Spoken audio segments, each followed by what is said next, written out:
Careful, Dad. Let me give you a hand. After sending some bananas to the local market and some to Japan, there's still so many in stock. What a great pity. Our farm's bananas are of supreme quality. Asia's #1. So we have to carry them to the army again. Thanks to the government's help, the soldiers will help us consume the surplus. Hey, Dad. I attended the workshop held by the government last month. It's called the New Southbound Talent Development Program. I met some young entrepreneurs from Southeast Asia there. Maybe after Japan, we should seek opportunities down south. Are you sure, Eric? That's a daring move. I can ask my new friend Annie from Thailand for advice.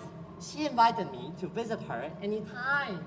Well, come on, Dad. It's time to create more possibilities. I'm booking tickets now. And you should go with me. What? No one knows bananas better than you do. Besides, you deserve a vacation.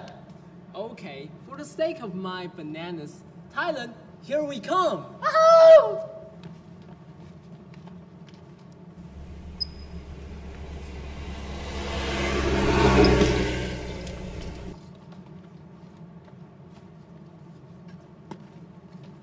Hey Annie, it's been a while. How are you? I can't be better. Oh, this is my dad, Benjamin Lin, Taiwan's king of bananas. And this is Annie from Coconut Kingdom. Welcome to Thailand, Mr. Lin and Eric. Let me introduce Jamie, CEO of Coconut Kingdom.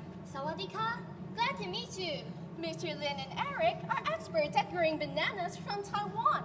They are seeking opportunities to promote Taiwan's bananas. I see. Innovation is the driving force behind Coconut Kingdom. Jenny, you're about the same age as my son. You're the youngest CEO I have ever seen. In the cases of startup businesses, you can launch your career regardless of age. As our company's motto says, the youth empowered, as vital as a flower. Come to Thailand, the carefree land. Bravo! You can say that again. No wonder. Thailand is known as the Kingdom of Smiles. That reminds me of my loving bananas. Whenever I look at them, they're always smiling at me. Our treasure, Taiwan's treasure. Yes, and coconuts are our treasure, Thailand's treasure. That's right. But sadly, we suffer from overproduction of bananas. They seem to be crying. And we have trouble coming up with the next season's new product. Hey, how about we work this out together? Are you sure? But how? If we repackage our products in innovative ways, we can raise the buy value and create infinite possibilities. And then we can fill everyone's faces with banana-like smiles again. Perhaps we can combine Taiwan's treasure Bananas? with Thailand's treasure. Coconuts? Bananas and coconuts? It sounds like some kind of dessert. Coconut meat? Banana milk? Coconut water? Banana pearl? Coconut milk!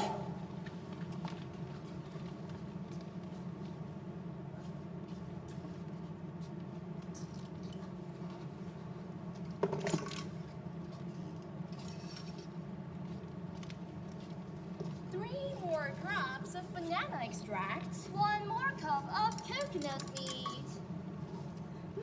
It tastes like no other drink. A magical drink is born. I can't wait to show the world this fantastic product. Presentation time.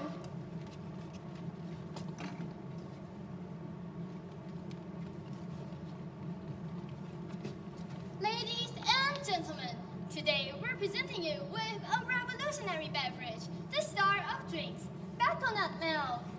Bananas are rich in vitamin C, and its nutrients and minerals can remove unwanted chemicals from your liver and kidneys, meanwhile maintain a healthy nervous system.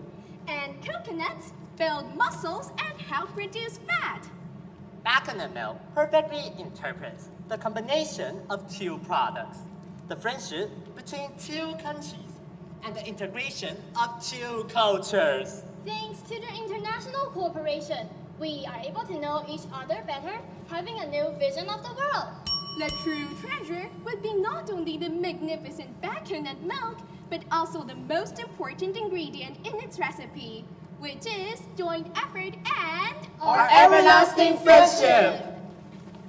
Thank you. 好，请上台。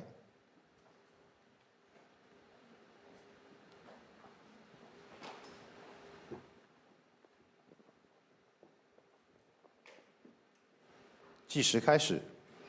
Human rights has become a popular keyword on the internet. Since Taiwanese government declared the lifting of martial laws in 1987, Taiwan has passed a considerable amount of policies and acts to create a human rights-friendly society. The annual report, Country Reports on Human Rights Practices, submitted from Freedom House in the United States Department of State, has approved the progress Taiwan made in human rights. Taiwan has since become a champion of human rights. The Ministry of Foreign Affairs first mentioned the concept of human rights diplomacy under former President Chen. To promote human rights, the government made new laws and set up institutions to supervise and evaluate the human rights. The following were the steps we adopted.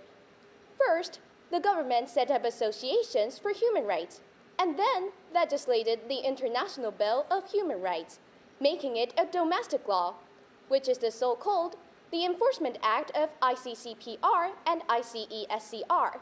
By doing so, we could make up for the deficiency of the Constitution of the Republic of China, ensuring human rights for everyone in Taiwan. Human rights diplomacy refers to integrating human rights issues with bilateral relationships, such as economic partnership. It isn't merely a policy, it is a strategy to form values for pursuing freedom and democracy. Human rights diplomacy was first practiced officially by the Carter government. In the late 1970s, the US gained support from around the world to contend with totalitarian regimes. Since then, human rights diplomacy has been an essential way to consolidate the values of democracy. As the importance of human rights is being emphasized, the persecution of human rights is receiving more and more attention as well. Take Hong Kong's anti-extradition movement, which began in 2019, for example. During a protest, constant conflicts between the citizens and the police were seen day by day, with more than 10,000 people arrested. Seeing such acts of suppressing human rights and democracy, the US President Donald Trump signed the Hong Kong Act, imposing property and visa blocking sanctions on the officials considered responsible for violating human rights. As for Taiwan, we have received asylum applications from at least 200 Hong Kongers, offering them counseling for employment, school attendance, and help settling into life in Taiwan. By standing together against the suppression of human rights and embracing democratic values, we have established a democratic front line in Asia, and we will proceed to consolidate the values for human rights. Since there are no boundaries in promoting human rights, the concerning diplomatic policies were also carried out in Europe. For instance, over the past few months, Taiwan has respectively signed conventions with Poland, Denmark, and the like, which includes comprehensive content such as cooperation in criminal justice. Just like our president said, democracy is in our DNA. It is what makes us Taiwanese. Democratic countries holding the same belief around the world should cooperate more closely to implement that spirit, whereas human rights is the most pivotal part in democracy. It can't be denied that human rights benefit all mankind, not only the people in our country, but also people from other nations, those who have been persecuted for such a long period. Although being excluded from international organizations, we regard human rights as our most divine principle and do our utmost to safeguard it. We put human rights diplomacy into practice, and speak up for the persecuted and the disadvantaged. Today, we stand together and fight against the violation of human rights. Taiwan can help, and Taiwan is helping. Thank you. 感谢第10队，请回座休息。我们请下一队做准备。